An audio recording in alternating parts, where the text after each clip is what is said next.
Mereka ada namun tak kasat mata. Mereka hidup berdampingan namun jarang disadari. Mereka adalah makhluk yang diciptakan jauh sebelum manusia, yaitu jin. Siapakah mereka sebenarnya? Dari mana asal mereka dan bagaimana Islam menjelaskan eksistensi makhluk gaib ini? Mari kita telusuri asal-usul jin, makhluk gaib penghuni dimensi lain. Dalam Al-Quran, Allah Subhanahu wa Ta'ala berfirman dalam Surah Al-Hijr ayat 27.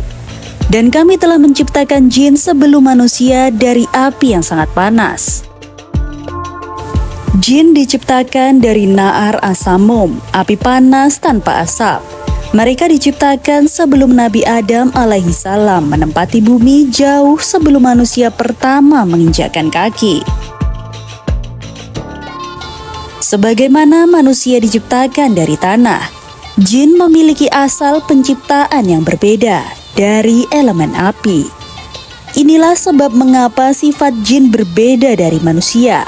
Mereka memiliki kemampuan bergerak cepat, menembus dimensi, serta mengubah bentuk.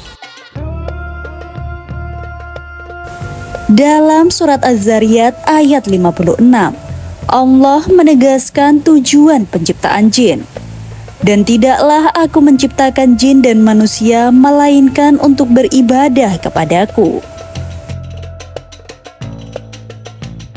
Seperti manusia, jin diciptakan untuk mengenal dan menyembah Allah.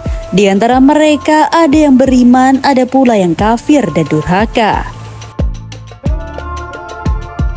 Jin hidup di alam mereka sendiri, dalam dimensi yang berbeda.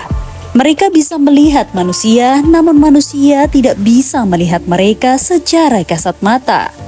Allah berfirman dalam surat Al-A'raf ayat 27. Sesungguhnya dia, setan dan kaumnya, melihat kalian dari suatu tempat yang kalian tidak bisa melihat mereka.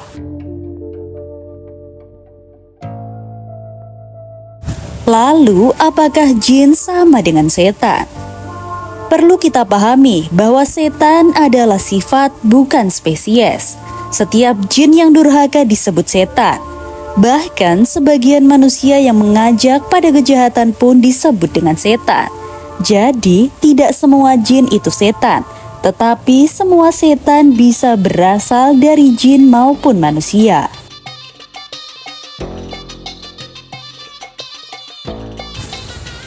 Salah satu jin yang paling terkenal adalah iblis. Iblis awalnya beribadah bersama para malaikat. Namun, ia menolak perintah Allah untuk sujud kepada Adam karena kesombongannya. Allah berfirman dalam surat Al-Kahfi ayat 50. Ia iblis adalah dari golongan jin, maka ia mendurhakai perintah Tuhannya. Sejak saat itu, iblis menjadi musuh abadi manusia hingga hari kiamat, menggoda manusia agar tersesat dari jalan Allah.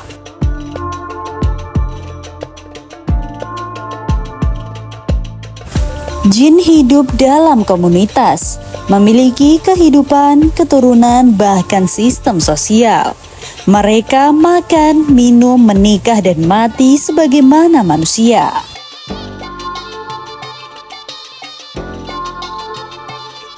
Rasulullah Shallallahu Alaihi Wasallam pun pernah diutus untuk berdakwah kepada kaum jin.